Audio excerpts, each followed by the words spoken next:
Welcome into TimeOut Kansas City here on the Fired Up Network. Gerald Bentley. Today I'm joined by Keegan Russell from the KC Sports Authority. Keegan, it's a busy time of the year. We've got pretty much everybody playing or ramping up to start playing now. It is time for the National Football League, for college football. Soccer's getting back going in the regular season. Baseball's coming in the stretch run. And everything is available right here on the Fired Up Sports Network. You can download that True TV Plus app and watch it wherever you watch TV. It's available on almost every app store. Keegan, how you been doing? It's been a little bit since we had you check in. Yeah, I've had a wild couple of weeks of work. Haven't been able to do a ton of podcasting, but definitely keeping up with all that's going on, from the Royals baseball stretch here into playoff potential season to Chiefs training camp. KU football's ramping up their fall training camp. Watched a lot of Olympics last few weeks. That was fun to see some local people make some big time trophy wins out there, get some medals. But yeah, it's still been a very busy couple of weeks of sports. Yeah, I mean, not even mentioning the Olympics, which absolutely just overwhelmed. We'll get to that a little bit later.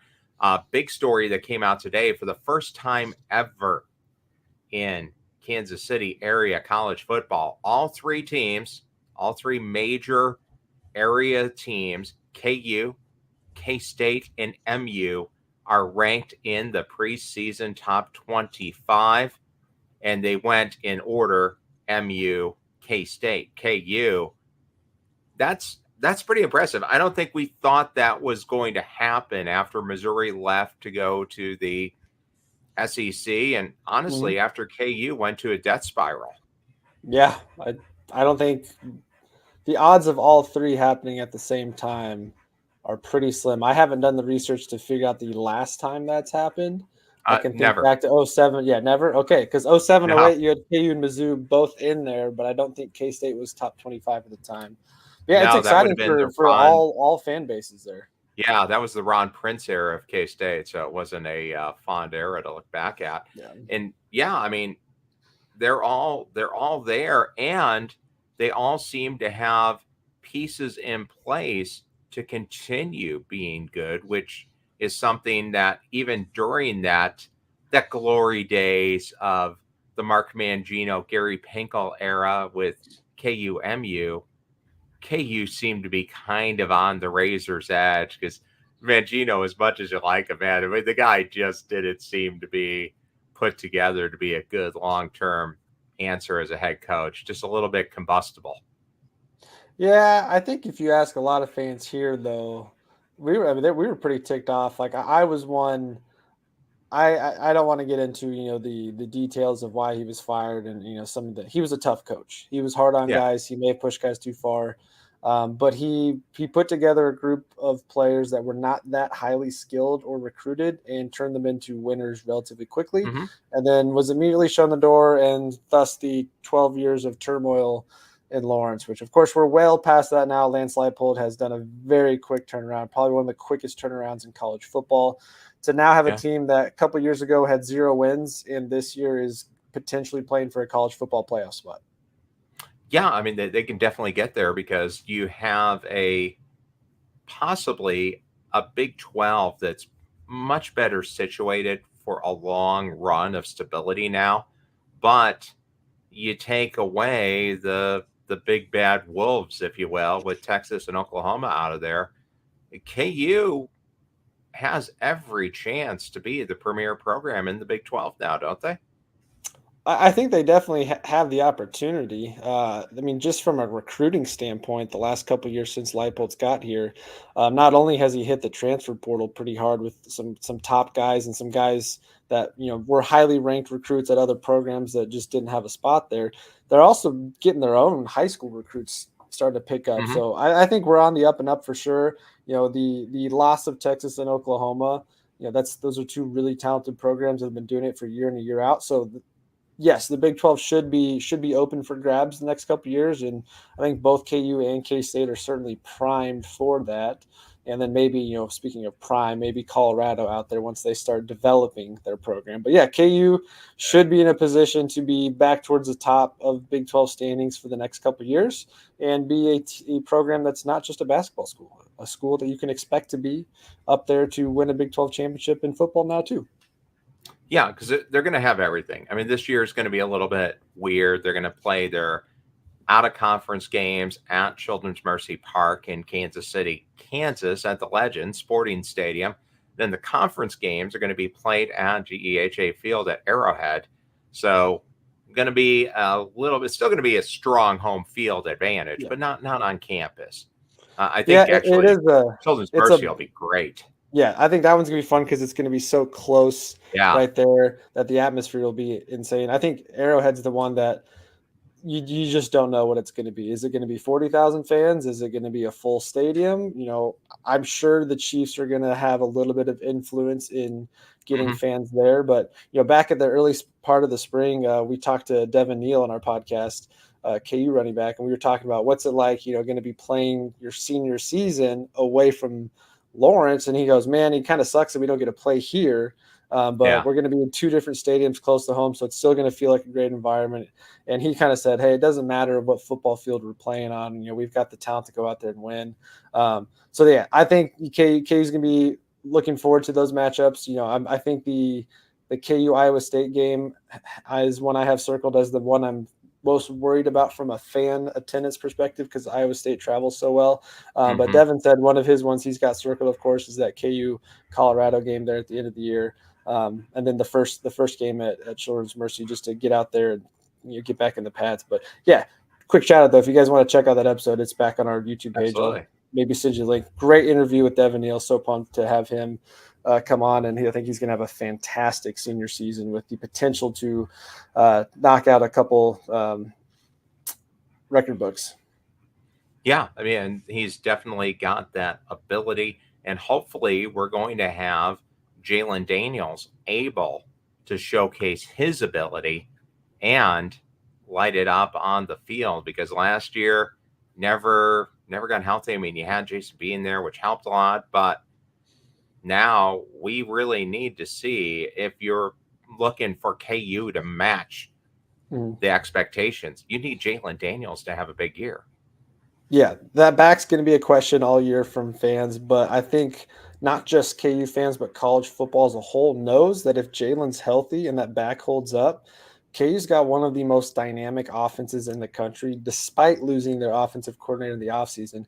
KU's returning, I think it's 9 or 8 of their 11 starters from last season, with a couple guys shuffling around, but all their receivers are back. All their running backs are back. If Jalen's healthy, we've got one of the most dynamic groups of Jalen, Devin Neal, Daniel Highshaw, and Lawrence Arnold, not only in the Big 12, but of all of college football. So they are in a prime spot to show up. And if Jalen is healthy and lives up to the hype and potential we've seen, you're looking at one of the best quarterbacks, not just in the Big 12, but a guy that should compete for a Heisman. Now, is it safe to say that with Lance Leipold being the head coach, being an offensive guy, and a lot of his staff has been with him for a long time, I don't think you're going to see that much of a disruption with the coordinator changing. The system's still going to be in place. Yeah, I think it'll be the play calling is a little different. I think one thing we might see some more of with Coach Grimes is maybe a little bit more of the getting guys in space with some bubble screens. Cuddle Nicky's offense was a lot of shifting and motion to get the defense confused. I think we'll still do a lot of that. But KU's got a lot of speed on offense in their receivers, and they've got 2 dynamic running backs. So I think we'll see some scheming up to get guys in space and then let the downfield blockers do their job. So it should be an exciting offense yet again, one that I think last year for good chunks of the season, even without Jalen Daniels, we were still a top 10 offense nationwide, and I don't see that being any different this year. No, they showed that comeback ability too. The other team in Kansas, they're looking for a dynamic offense, and they have a guy who's an electrifying runner.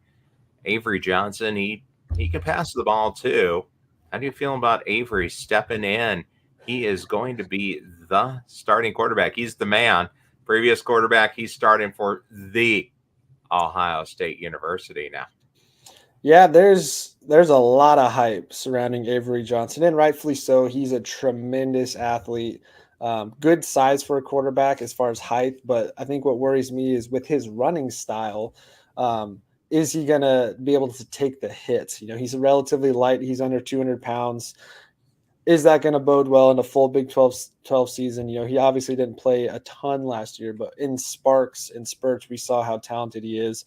Um, I don't, I guess as a KU fan, I haven't watched enough tape on his arm, so I don't know how much he's beating you through the air necessarily. But I know K-State has been a factory for offensive linemen, so he's going to have a group to run behind, and he too has two very talented running backs in DJ Giddens and Dylan Edwards to use in the backfield. So I think just like how when you line up against Kansas and you see a dual threat quarterback with two amazing running backs, I think you're going to see the same thing on K-State. And It's going to be an offense you still have to be concerned about because at any given second, one of those three could light you up for a 20, 30-yard run down the field. But yeah, I don't know. I guess I'm a little skeptical his health is going to hold up. Again, K-State fans are going to say the same thing about Jalen Daniels because he hasn't shown it.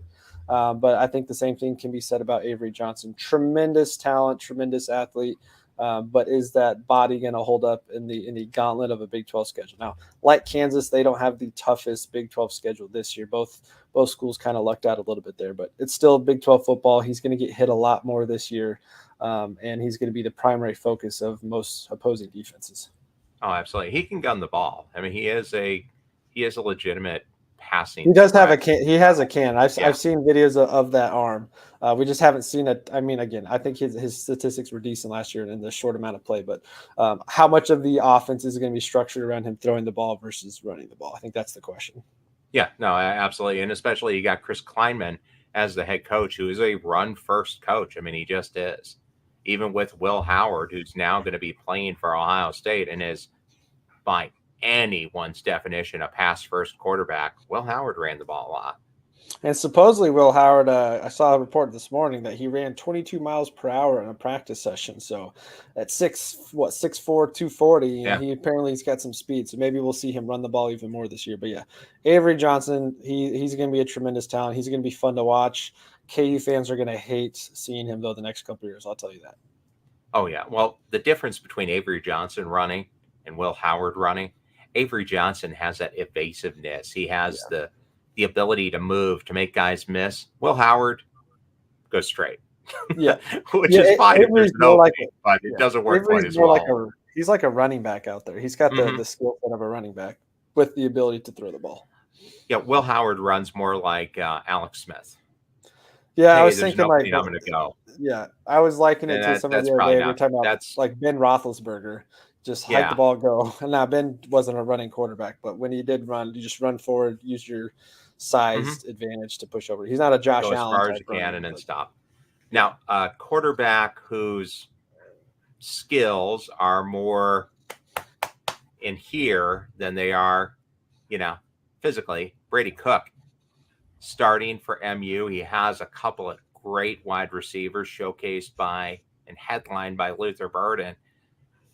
MU, they got a shot, right? I mean, they're ranked 12th in the preseason. They're sitting in the playoff position according to the preseason rankings. They got an easy schedule in the SEC this year. They do. Can MU get it done?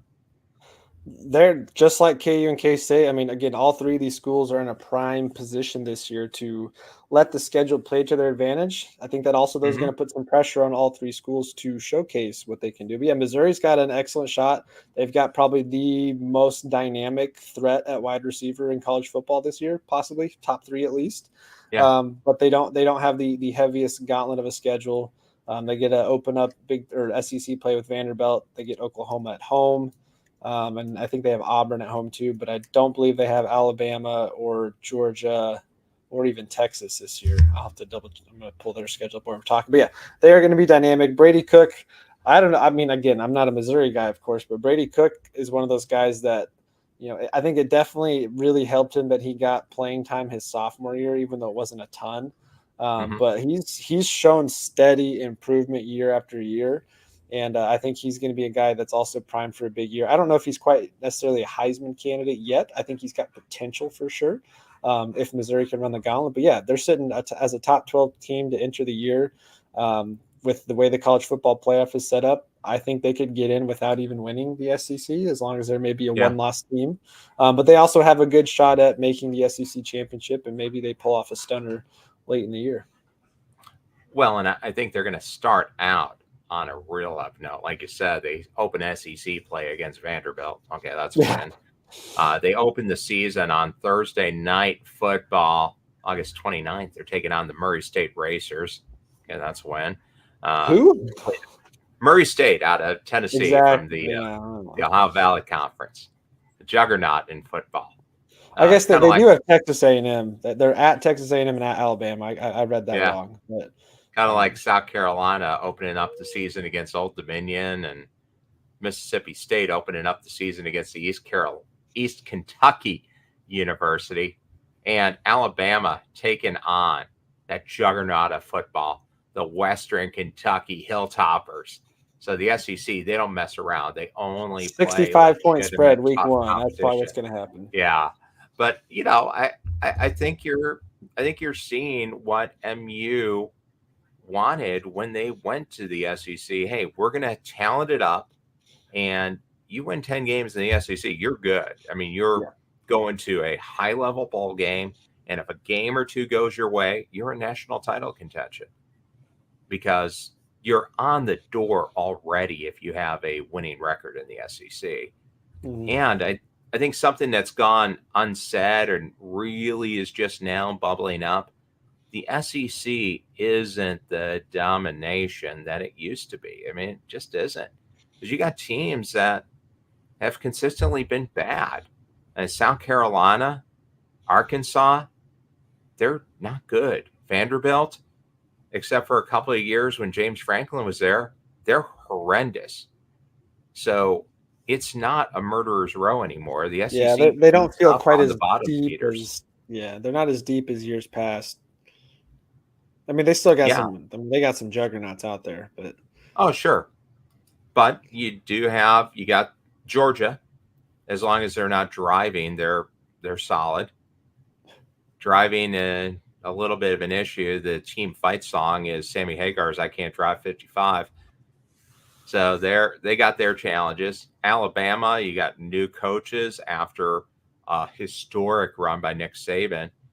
That's a very big question mark. I mean, I know Jalen Milroe's talented. He's going to be a Heisman candidate, but Alabama without Nick Saban, I mean, you still probably want to bet in favor of them being good, but how much are they going to look the same as, what Saban was versus a completely different ballgame now? So that's got to be a question mark. To me, honestly, I was talking with a buddy the other day about the SEC, and I think the team that's probably not getting talked about enough that has the chance to, I mean, I know they're highly ranked, but to me is Ole Miss. Jackson Dart's fantastic. I know they lost Quinshon Judkins to Ohio State, but Lane Kiffin's done a tremendous job. I think he's got a chip on his shoulder this year to go out there and prove that Ole Miss can be sustainable. So they're the team to look at in the SEC this year. Obviously, Georgia's going to be good, but I think Ole Miss has a unique opportunity to be solid, and of course Missouri too. Missouri's in a good spot. Like I said, they've got a relatively favorable schedule to make some noise, and if they can get past Alabama and Texas A&M on the road there, then they're in the driver's seat for an SEC championship appearance. Yeah.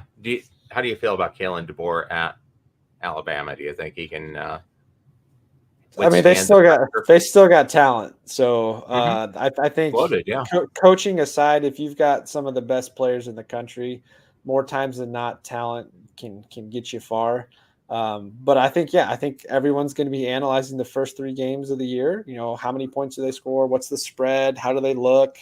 But I think you'll be fine. I mean, they still got tremendously talented coaches on that staff and guys that have been in the program a long time. And again, they've got one of the 5 best quarterbacks in the country. So if it's a fall off, it might not be what other schools experience. It might be they go from a 1-loss to 0-loss team to a 3-loss team, which I know for them is huge. But for the rest of college football, that's not bad.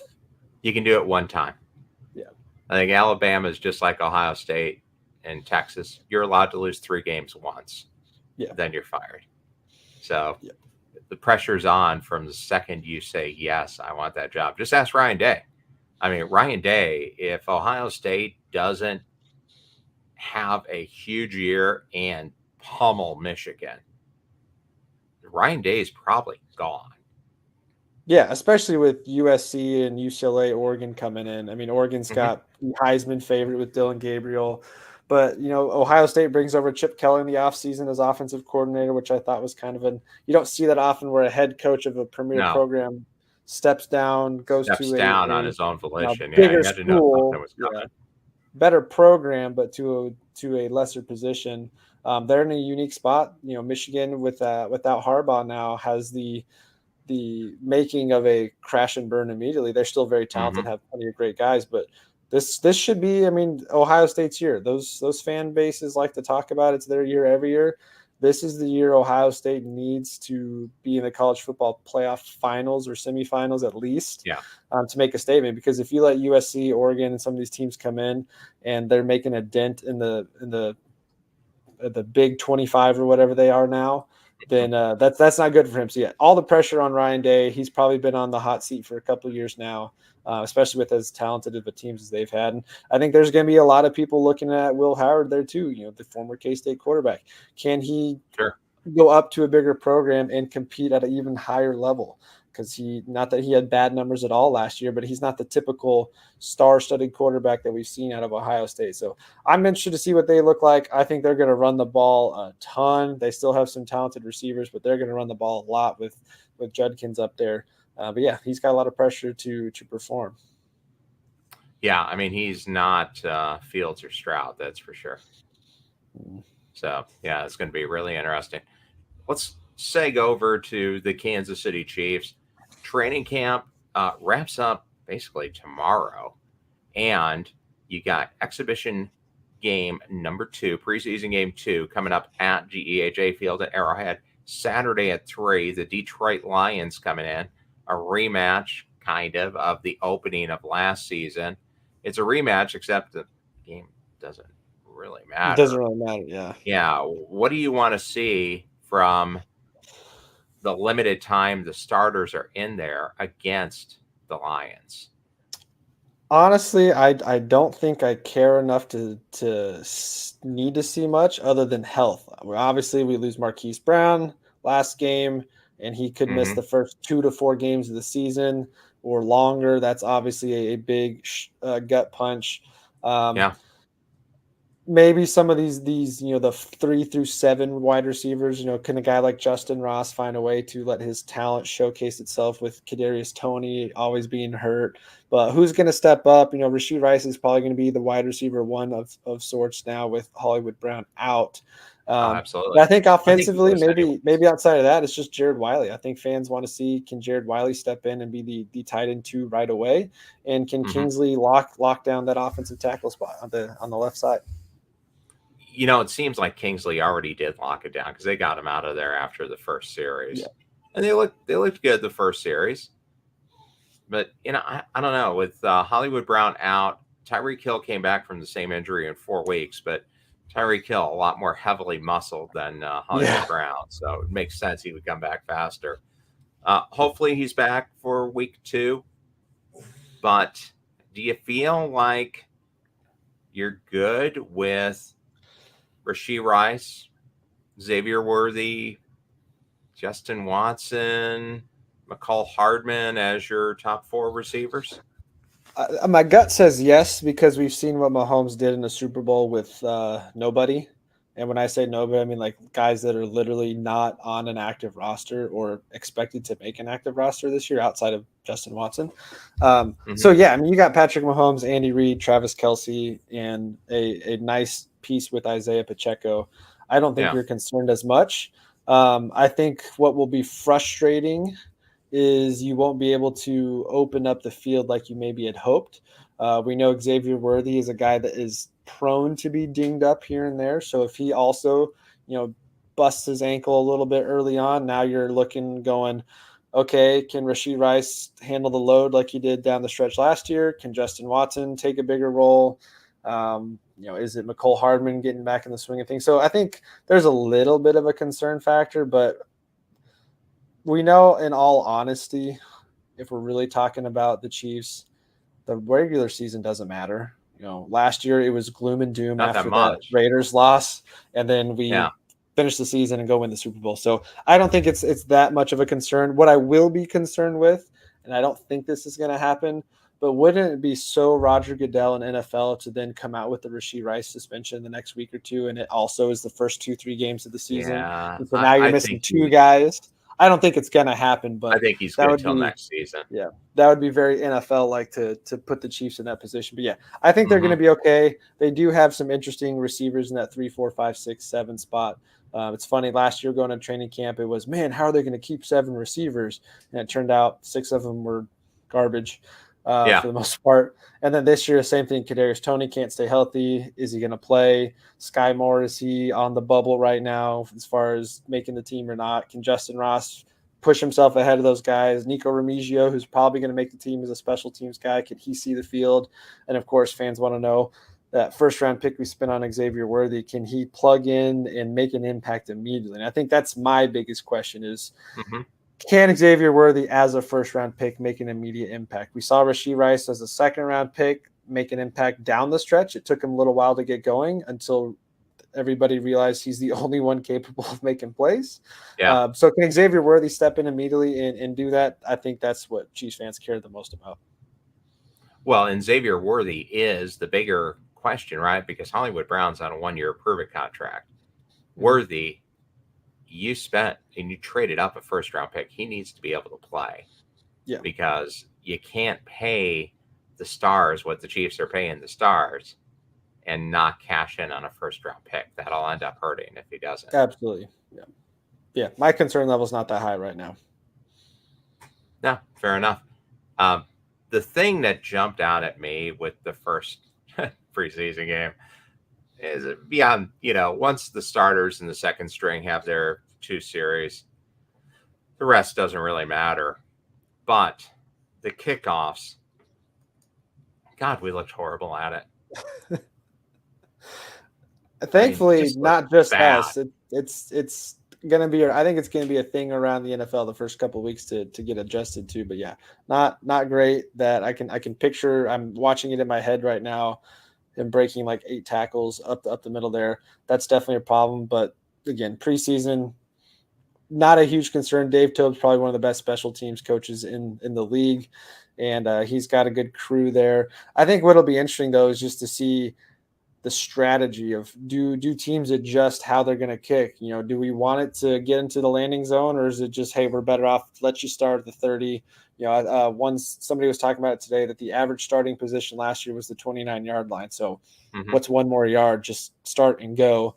Or do you want to have some of these opportunities to see some plays happen? I think what will be interesting with that new rule is it definitely opens up the opportunity to see more exciting plays on the receiving end. Like, I think it definitely opens up the opportunities for the kick receiving team to go out and make an impact. Whereas the rules before, I mean, it's almost impossible to make an impact on kick return with the old rules. But that'll be interesting. I think it definitely opens up the opportunities for guys like Luis Rees-Zammit to put his skill set in.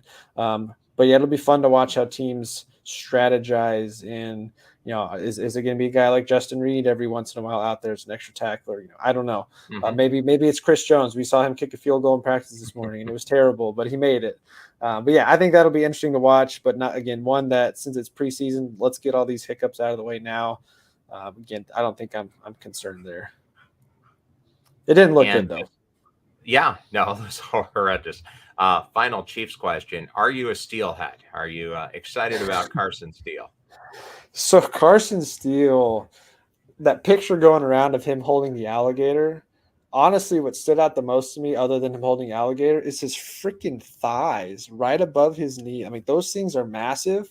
So that usually for running backs that have a little bit low center of gravity with those legs, he seems like a guy that if he develops well could be a churner. He could churn some yards and fight, and maybe if he's got some of that Isaiah Pacheco in him to fight for yardage. Yeah. But we've also seen Andy Reid say, hey, if he's capable and shows promise, then maybe they use him in a fullback capacity, and now you've got another running back on the field that can block and open up the pass game a little bit there. So I think it's fun watching him. I don't think I have high expectations for him because we're talking about 3rd, 4th string running back there. But I think he's gonna make an impact, and I think he's one fans are gonna gravitate towards pretty quickly. Oh yeah. I What's can, especially impressive with them? I think he's going to be great in special teams too Yeah, with that yeah, he'll have to be. aggressiveness he plays with. He did have stats almost identical to Kareem Hunt when he played in the MAC before transferring to UCLA. Rushed for over 1,500 yards. I mean, the guy has shown that he can be a feature back. I'm not saying he's going to be a feature back in the NFL, but honestly, a targeted undrafted free agent and a seventh round pick, there's not much difference. So Yeah, the I mean, Chiefs we've really were just seen about as high on him as they were on Pacheco. Yeah, about the last 5-6 years now. How many running backs could we throw out there that were undrafted that have made a significant impact in the backfield the last 4 or 5 years? It's becoming more Mm-hmm. common. That not that running backs a dime a dozen, but you don't have to go out and spend a high pick or even a mid-round pick on a good running back. You can find a guy that can fit into your system and do just nicely. And I think Steele has the potential for that, especially in our system. But yeah, I think again, it's nice that you don't have to spend a premier pick or cap space in the running back position group because we've got guys that are capable of doing it and don't cost much. Yeah, which is a good combination. Let's go over to a team that's, contributing with guys who don't cost much too. Your Kansas City Royals. Before the season, I thought they would be a lot better than they were the prior year. I picked them to go 72-90. Not horrible. Solidly average, just slightly below average. They're 65-54 as we speak. How much do they end up blowing my pick away by? If they go 1 over 500 from here, they win 87 games. Yeah, I still think 91 is what we need to shoot for. I mean, Minnesota, as Oh, we're to talking, clinch this it, game's yeah. going on right now. Minnesota it's 11-3 and it's the seventh inning and the Royals Mm-hmm. look like they don't belong being in the same ballpark as them. Oh, And no, it's Cleveland's still back-to-back nights. fantastic. Back-to-back nights, two of your better pitchers. Now Brady Singer still had 9 strikeouts, but two pitches blew the game away. But yeah, I think 90, 91 is still what we need to shoot for and expect and hope for to have a playoff opportunity because the other teams around us are also heating up. So it's good that we got out to an early lead to start the season, have maintained that. But Boston's looking really good. Houston's been a lot better. Even if they run away with that division, you got Seattle lurking out there. And Minnesota by no means looks like they're a non-playoff team the way they're performing right now. I think they've got 7 guys that are going to finish with 15 plus home runs, and their pitching staff is picking it up tremendously. So yeah, the Royals have a tough stretch still to go.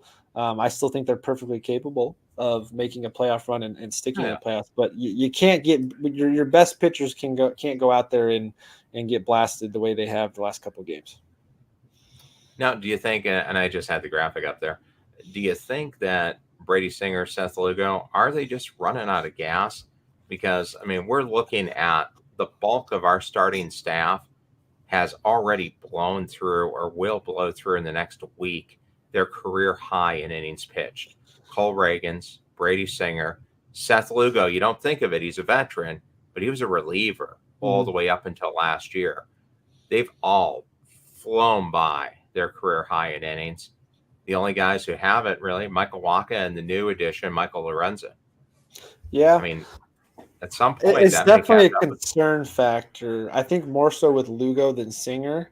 I think Singer's always struggled with going deep in games and pitch count. I think Lugo, you can see a little bit of it. I think his velocity's down 1 or 2 miles per hour, but he's still pitching pretty deep in games. He's had I think 2 of his last 3 outings he's given up like 4+ runs or something. So it's not been great. Singer, though, Chris and I have talked about this in our podcast.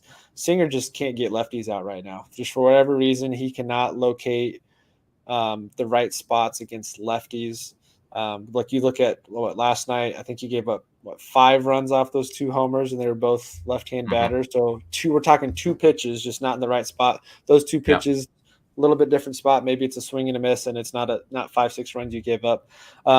I do think this now means that if the Royals were in a playoff series starting tomorrow, that Singer's not one of your 3 starters. I don't think you can trust him enough. I think I would go with Wacha with the experience there. I think Singer's still certainly capable, but for some reason if he's playing against a team that has just strong lefties, he's terrible. If he's going up against a team that Yeah. doesn't have good Well, lefties, and he's great. it lines up too against good teams. His earned run average is over 2 runs higher than it is against bad teams. Now that may be because good teams have more left-handed hitters and they can balance the lineup out more. They may tie together, but it's 2 disturbing stats for a guy that the knock on him coming out of college was he's a 2-pitch pitcher, and unless he develops that third pitch as an out pitch, he's destined to end up being a power reliever. But that's still the case today. He can go crush the White Sox, but so can everybody. Yeah. And again, like if the playoffs started tomorrow, would you want to throw Singer out against the Yankees or Baltimore's lineup or heck Minnesota's lineup right now? No. Even Cleveland? Like, I don't think there's any playoff team on the AL side that you feel confident Brady Singer can go out there for 4 or 5 innings and not give up something against a big time lefty, because all those teams have some absolute mashers from the left side of the plate. No, I think he could be a weapon coming out of the bullpen to go 4 or 5, 5, 6, because you still have a shaky bullpen. Mm-hmm. I mean, they made the trades. You got Hunter Harvey. You got Lucas Ursig. Ursig's looked pretty good.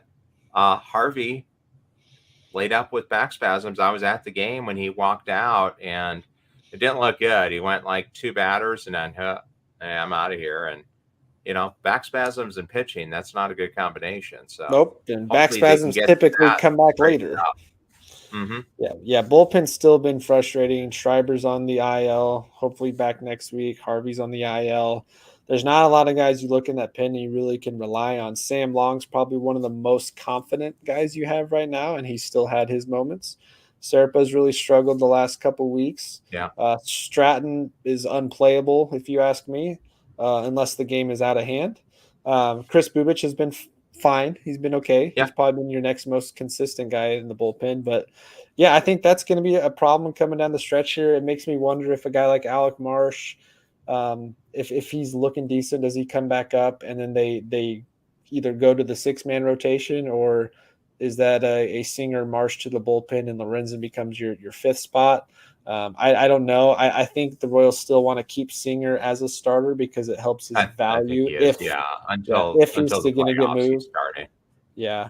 Whereas Marsh, maybe Marsh comes back up here in a week or so and just kind of takes some of the innings pressure off some of the guys that we've talked about that are, I think all 5 guys except for, 5. I think 5 of the 6 possible starters the Royals will have this year are all going to blow past their career innings. So that is concerning because you don't want your pitch. Yeah, you don't want your pitching to fade out down the stretch because you're going to get blown out. Which is, well, we've seen the last week or so is the pitching hasn't been as solid, which is definitely a concern down the stretch.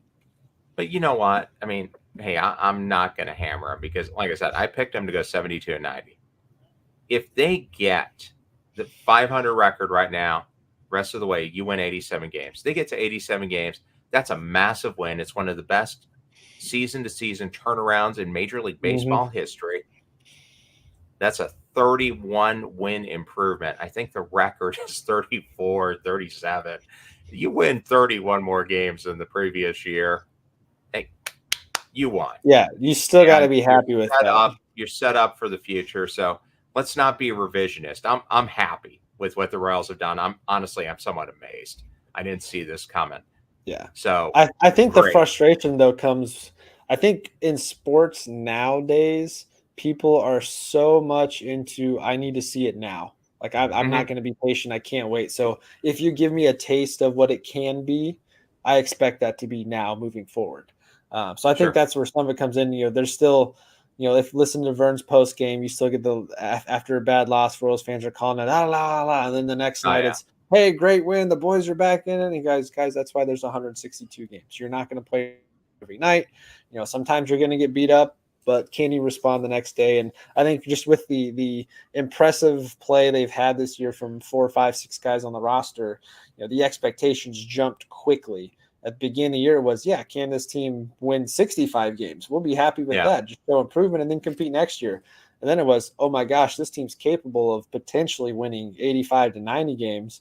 all right, well, guess what? The expectations were here. Now they're already here, and there's no Mhm. bringing them back down. So I think that's where the fan base feels, at least, and they've shown their ability to perform at that level and are still capable, but they got to be able to beat good teams, and they can't be losing series down the stretch against the teams that are going to be playoff contention teams. They just can't. Yeah, no, you gotta start pulling some of these out, or then it's just the run to get over 80, and let's see where they end up with get that winning record. Which for the Kansas City Royals, having a winning record is a big deal. Oh yeah, yeah. I've lived here since 2000, and there haven't been many. What, just three? 03, And then 14, 14 and 15, because yeah, 16, did they finish above 500? 16, 17, or were they just under? I can't 16 remember now. barely, 17 no. So yeah, I mean you got a handful, and so Less than what you winning can count records on one here hand. will take That's the that. Yeah, problem. you Yeah. can count the winning records on one hand. So it's not a negative. I'm pulling for the best.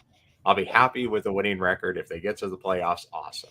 I don't think this is a World Series winning team, but if you just get there, great, because I do think they're set up well for the future. Mhm. I don't think you need to add a lot of pieces this offseason. You're set up actually, I think, in a better position for long-term stability than the 14-15 teams were, because their window was already closing when they won Yeah. in 15. Yeah, and you still have some pieces you can move in the offseason to get better, and you've got a Mhm. lot of guys still under club control. Sure, you've got some of your 1-year rental pieces that you signed in the offseason that you could bring back or look to extend, but you really don't have that much money tied up. So you've got options. And John No, Sherman said, "Hey, if we feel like we can compete, I'm fine adding payroll if it's the right type of player." So, I which he haven't did. looked at the free agency for this upcoming offseason, but there's going to be positions of need to fill on this team, and I think with the emergence of Vinny Pasquantino this year alongside Bobby Witt, they just got to find some stability at second and third there. Figure out if Garcia is a second baseman or third baseman, or if he's a trade piece.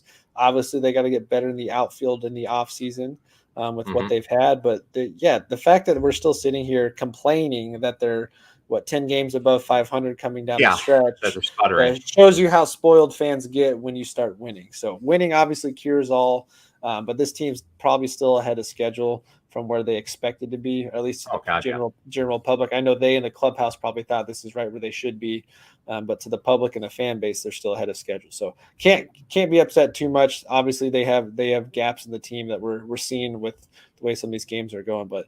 If they figure out how to even get close to a wild card or make the wild card, you got to be perfectly happy with that. Oh yeah, it'd be an amazing, amazing season. Last Royals question: do you want to see Vinny Pasquantino signed up long term? Have you seen enough of him? Oh, I think absolutely. Yeah. Chris and I were talking about that at the beginning of the year, that he needs to have a good first half of the season bouncing back from that injury. I think we've seen enough. I don't think we needed this entire year to see enough. Um, the power pop is there. The defense is there. He's finding big hits in big moments, and he's continuing that. I think he's a great cornerstone piece. Him and Bobby being two of the offensive faces for the next several years. Um, I think it's going to give you some of that, what Eric Hosmer was for us back in 14, 15, 16. A little bit Sure. different play style. I think Vinny's got a little bit more power pop as far as home run potential. But a guy that can is a doubles machine, finds the gap, gets guys over, scores runs. We had an episode come out the other day that Bobby Witt and Vinny Pasquantino are one of the best two-man punches in the AL right now, top 5 as far as performance on the field offensively. So yeah, lock him up. Let's get him here. There's really not many guys at first base down below him pushing for playing time. No. Nick Prado experience has gone nowhere. Jack Caglione obviously is there, and I'm sure they'll figure out how to get him some outfield reps if they want to keep that arm strong enough to pitch and be a two-way player. But yeah, Vinny should be a long-term.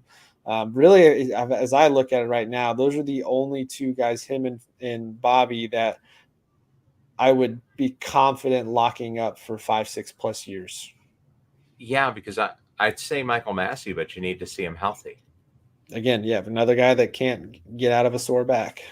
Well, and maybe he needs to move to the outfield because if the problem is rotating and bending, you do a lot less of it in the outfield than you do at second base. Yeah. So we'll see. Or he Both just sides, becomes your they got everyday time DH for it. guy. Yeah, they got time. They can figure that out. The Olympics are over, like we talked about. The next major international sporting event is the World Cup coming in 2026. Are you excited about it? And is Kansas City going to be ready for it? I think Kansas City's going to be ready for it. There's a lot to get done, but we've seen the advancements Kansas City has put in the last 4 or 5 years. The new airport is obviously huge for that. We've heard Clark Hunt talk about some of the things they need to do to Arrowhead to be ready. We've talked before on this podcast too that Kansas City is a growing soccer community within the U.S. Both teams here locally get lots of fan support, so I think Kansas City is going to be excited. Infrastructure is maybe the one I'd be worried about. Can Kansas City handle that extra traffic flow? Because we're not the 6-lane highways that you get in Denver or Dallas or places like that. So that might be a concern, hotels and all that. But I think you got to look forward to, though, because it's going to be a huge boost of commerce for probably both states and multiple counties. Sure. It's going to be a lot of fun. I mean, how often does your city get to host something like this? Maybe once or twice in your lifetime if you're lucky. And Kansas City's never been that city to be on the map for that. So it's going to be a lot of fun. It's going to be exciting. I think we even saw I can't remember how many weeks ago it was now. Some of the games that were played here with the international stars being in town. Mm-hmm. A lot of great fan support. So I think it's going to be great. Looking forward to it. Again, I'm not a huge soccer guy myself, but the big time international competitions get me more excited. But I will say, as a not so much soccer fan, it is frustrating to see that men's soccer on the U.S. side right now just does not really compete internationally. I know we've had that conversation before too, that they've got to figure that out. To be fair, the way they picked the Olympic rosters really didn't set us up to win. We made it to the knockout stage, which I think is good for the team that we had. It was a matter of teams making players available, which a lot of MLS teams were in regular season. They didn't make their starters available to the Olympic team. There was a couple of guys who could qualify because it was 23 and under that couldn't play on the Olympic team because they are starting for the U.S. national team. Jake Davis, who ended up going as an alternate, would have been a starter, but Sporting kept him because he's an integral player for Sporting. So it really wasn't our best foot forward, to use a soccer phrase. I mean, we were kind of playing on the back foot from the beginning because the other nations, their main leagues, their premier leagues, they're in off season right now. Yeah, and I think what I've noticed with season, so it could have been a little better. They weren't winning anyways, but yeah. I think the difference I've seen, especially this year, I think the women's NBA did it right. They took time off and shut down for it. I think that's what you see with other countries too. Like for other countries, again, I'm not saying the U.S. is this bunch of spoiled athletes, but for other countries, the Olympics is such a big deal for not just their teams, they but cut their it country off. as a whole. Everything's shut down for that stretch to let them go compete first off, but to then for the fans and their country citizens to watch it. And I think that's something the U.S. should definitely look at for sure. And maybe I mean the NBA is going to be in off season by then, so that doesn't really hurt them as much. But maybe Major League Baseball looks at shutting down for 2 weeks for the Olympics, and maybe our country as a whole, from a sports perspective, needs to dedicate that time there to let these guys go compete. Because again, how often do you get to suit up for your Olympic country's team? That's something that you should take seriously, and if you get that opportunity, you should be fully diving into that. And so closing the sport down for a little bit to let them go compete at the highest level, I think would be a fantastic idea that we should copy. Yeah, no, 100%. And then we do have a couple of big soccer matches coming up. Sporting Kansas City, they're out of the Leagues Cup. They got thumped by Columbus 4-0, but they're still alive in the Lamar Hunt U.S. Open Cup. It's an important championship. They're in the semifinals. It's at Children's Mercy Park, August 27th. They take on the Indy 11. Indy 11, a team from the second division U.S. Soccer League. They've advanced to the semifinals. You beat them, then it's anybody's ball game against Seattle or LAFC for the championship. So Sporting's still in position to get a championship. And then the U.S. men's national team has their fan appreciation night for this run with the Copa America tournament. They're at Children's Mercy Park September 7th, taking on the Canadian team. So you got a little bit of soccer coming in there. You have a big women's international competition finals happening at CPKC Stadium this week as well. The current, they're in the semifinals. They take on the Sundowns from the South African League. They win that. They advance to the finals. That's on Friday. If you have a Vizio TV, it's on your home screen when you turn it on. Vizio's streaming it on every TV. So it's actually a pretty big deal internationally. That is coming up on this week, Wednesday and Friday here in Kansas City. So you got a lot of soccer going on. But with that, we'll go ahead and we'll move over to our knockout stage. It's Weekly Champions, brought to you by our sister channel, Wrestling Spotlight. Hey, what's up, guys? This is TimeOut KC, and you are watching Wrestling Spotlight. So there you go, Wrestling Spotlight. Got the Wrestling Spotlight Championship here. Keegan, who's your champion of the week? Man, that is a good question this week. I feel like we got to go Olympic route with this, and I'll go you got a couple options out of Kansas City area. Let me go Bryce Hoppel, the Kansas Jayhawk, who looked tremendous in the Olympics in the 800. I believe, if I'm not mistaken, he set the world record again for that. But I'll go Bryce Hoppel because, again, from a Kansas perspective, it's not that often that you get a Kansas Jayhawk at the highest level in the Olympics, and he dominates that sport here in the country. So I think it's great to see him go and competing internationally and performing really well. So I'll go Bryce Hoppel, Rock Shock. All right, I'll give a runner-up mention to U.S. women's basketball assistant coach Kurt Miller. We were classmates in grad school at Cleveland State University, so good to see a Viking up there making some Olympic highlights. But I'm going to go with the cult of personality who's taking over Kansas City by storm, Carson Steele, the running back. He won the week, so he gets the championship. And I'm guessing he's probably a pretty good pro wrestling fan as well. Yeah, he looks like he could be one. Looks the part, yeah.